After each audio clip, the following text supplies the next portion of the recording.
The Interns are a slave race that serve as the assistants and security of the Vykker doctors and scientists on Oddworld. Although it hasn't been named what family the Interns are from, they're said to be related to the Vykkers, as can be seen from their rather similar physiology, the primary differences being the fact that Interns have less limbs that are very different from those of their Vykker cousins. Interns are exploited as manual labour, serving as porters and basic servants by the Vykkers as a measure to make it easier and get more time to perform experiments instead of having to bring their subjects to themselves or file paperwork and menial tasks such as that. That being said, Vykkers are often very hands-on or claws-on, and do seem to like to get out and do stuff themselves from time to time, such as Humphrey going out personally to collect the captured Munch, although that might just be a special case considering he was the last Gabbit in existence, or maybe the Interns just can't fly Vika Sources. I often use Interns as the primary example of Oddworld Inhabitants calling something by literally what they are, because it's potentially the most blatant example. An intern in the real world has the North American definition of being a recent medical graduate receiving supervised training in a hospital and acting as an assistant physician or surgeon. The name is clearly indicating that interns are secondary to the doctors, the Vykkers, and are their assistants, exactly the role they play in the Oddworld universe. Working for the incredibly sadistic Vykkers, as you'd expect, means the work environment is not exactly great for interns, which I've heard is also the case for the real world. A great sign of this is the fact that interns have their vertical slitty mouths stitched up by the Vykkers in order to prevent them from talking to each other when they're meant to be working or whistling to the music they listen to, which the Vykkers find annoying, meaning the best they can do is hum and make mumbling noises.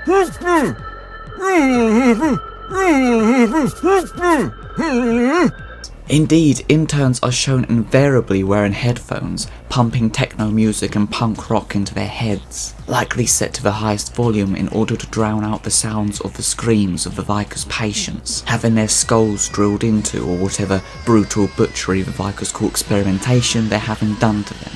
The music blocking this as well as anything else the interns don't desire to hear. Even though they themselves are shown to be sadistic, the fact that the interns wish to drown out the noises caused by the Vykkers' testing perhaps suggests that Vykkers are even too sadistic for them, or maybe they just find the constant sound of machinery annoying. Naturally, essentially being slaves, interns work incredibly long shifts, resulting in them suffering from melohiostosis, a skeletal abnormality that results in, to quote the definition on rarediseases.info.ne.gov, abnormal growth of new bone tissue on top of existing bones. Signs and symptoms may include deformity, contracture, chronic pain, stiffness, and limited range of motion. Looking at the weird anatomy of the interns, that makes a lot of sense, I'd say, and I'd guess it's also what causes their weird movement, the way they don't really move their limbs or joints that much, and seem kind of stiff despite having so many joints. I also theorise that it's due to working so much and also being on their stumps, that much like the Vykkers they're often shown to have their stumps stitched up. I'd guess for protection maybe, though I'm not sure. The interns were designed to be very creepy, with nearly every part of their body being abnormally slender and tall, except they have this tiny body with a fat stomach sticking out, again much like the Vykkers. They lack thumbs, instead only having 5 very long, spindly fingers that resemble a shot straight from an X-ray, thanks to their tight skin wrapped around their bodies. They have 2 horn-like antennas on the top of their heads, which are used to convey emotion, and apparently in an effort to make interns seem weird, Oddworld Inhabitants toyed with the idea of what looks to me like giving them Hitler-style haircuts. Or maybe it was a goth look they were going for. The interns do seem in some ways like your typical very moody teenagers, reluctantly doing work and always listening to music with headphones constantly on. Actually, I think there may be something to that analogy, as I was just editing the thumbnail for this video and realised that interns actually have spots on their face. Their general physiology does wonders in the creepiness department, with their warped posture that just looks wrong. It's like Oddworld Inhabitants said, what can we do to make every aspect of this creature seem crooked? And they did it brilliantly in my opinion.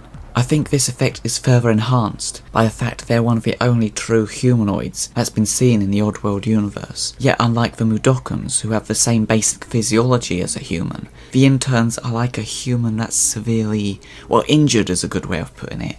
Their joints look all twisted and their skeletons deformed in ways that would be considered medical conditions in humans. However, the way their small bodies look and the way their joints are shaped and angled almost reminds me kind of like a daddy long legged spider in some ways, if you know what I mean. I don't know if I'm the only one who found this, but I always thought that, much like their Vykker masters, the way the interns walked was very flamboyant. It's interesting to note that it's been suggested that the interns are hermaphrodites, as well as the Vykkers, meaning they don't have a queen, they don't have separate sexes, they're all one, they're all the same.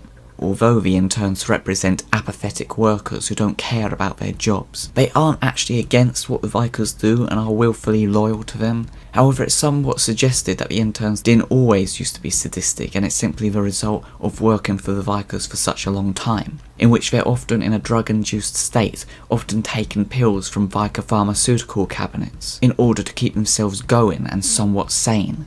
This suggests to me that interns are likely drug addicts, and that having easy access to what they desire is likely one of the major reasons they don't mind having jobs with the Vykkers, and it's this that make working in these environments of gleeful experimentation and pain tolerable.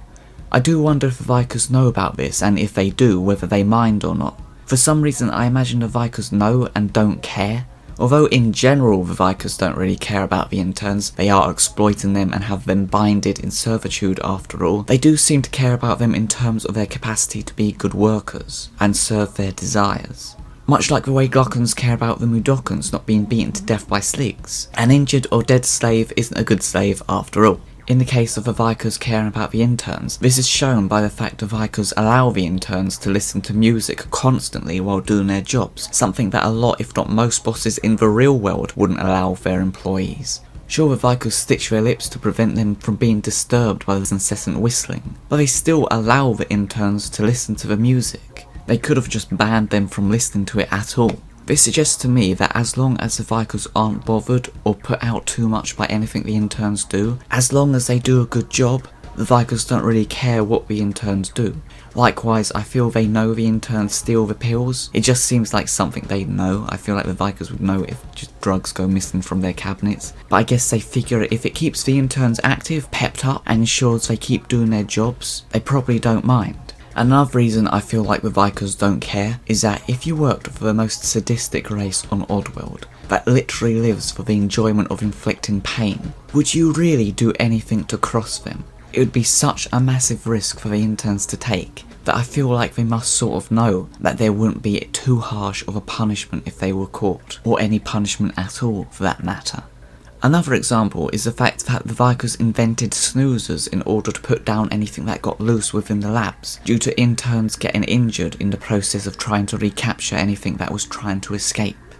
A further reason the interns are so loyal to the Vykkers is that they're likely often the first to get the latest consumer products and weaponry that they use in their jobs. Interns get protection, ones that are working in hazardous areas get given armour, and plus security guard interns are often given snoozies, almost certainly the most powerful gun in Oddworld Munch's Oddysee, firing syringes instead of bullets. It's a weapon the Vykkers themselves are known to use. Perhaps the most interesting weapon of the interns, however, is the Shock Rocker Club. I say it's interesting simply because while it appears in the manual of the game, it doesn't actually appear in the game itself, and was one of the many elements that was cut due to time restraints. However, assets for this class of intern do actually still exist in the game, and can be accessed via mods. In universe, Alf claims that shock rockers ended up not being used as it was deemed too dangerous, what with them being literal sticks of electricity working in Vykkers Labs, an environment made of and full of metal.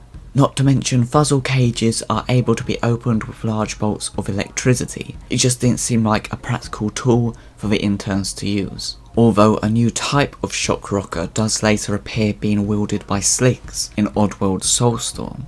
It doesn't matter too much to the interns that they don't have shock rockers though, as their massive hands can apparently give quite a good slap. Although I personally feel like they're risking breaking their immensely thin fingers by utilising them as a weapon.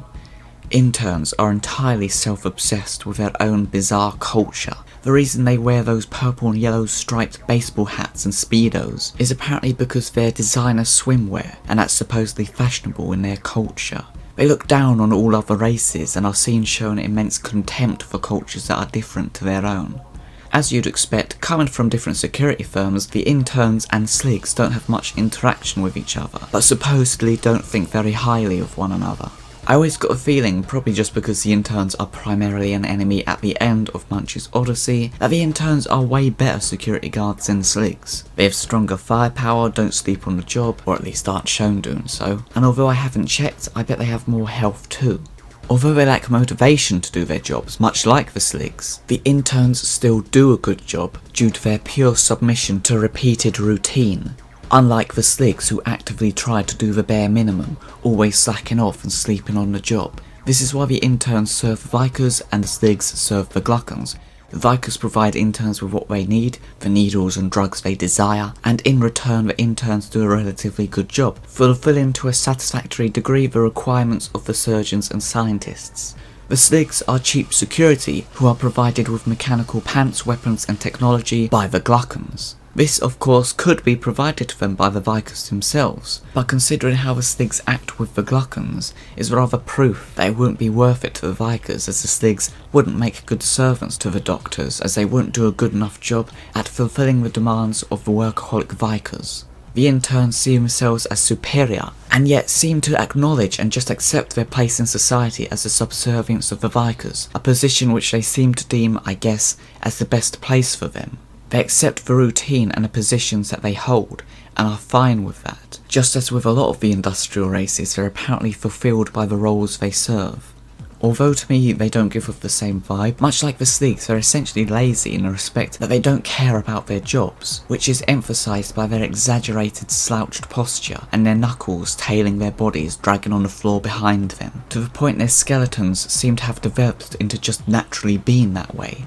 They have no motivation to do their jobs, and just do it because it's their place, and out of it they get what they need, the music and drugs they use to disconnect themselves out of being in the reality of the horrific place that they work in. When you put it like this, I find it really fascinating that the Interns essentially are forced to be as absent-minded and apathetic as they can in order to just function in this place. It's almost like a metaphor for people in the real world that turn to drugs and other methods of escapism, including entertainment to some degree, in the Intern's case music, in order to completely ignore the horrible world that they're in. Probably for the better, I'm not even necessarily saying that as if it's a bad thing. Whereas some creatures and characters escape from the horrible aspects of Oddworld by literally physically escaping, the Interns escape mentally. I find this idea fascinating, the idea of the Interns being in a state of mind where they're having to escape from reality in order to keep from going insane from the horrors around them, and considering that they're forced into this life, it's clear that they've had augmentations done to them, the stitched lips they probably wouldn't have wanted ideally. They don't really have a choice but to live in this existence, and as a result, their only option is to escape from reality. They might be willing subservients to the Vykkers, but it's not exactly as if they have a choice not to be willing participants. They might as well be. What's the other option? I'd love to find out more about their history and what would happen if they weren't able to blank their minds to the butchery around them. And I think it'd be an absolutely fascinating prospect for Oddworld Inhabitants to show more of this and look into this type of story in future Oddworld games and media to investigate the insanity of the Interns. Hello. Follow me.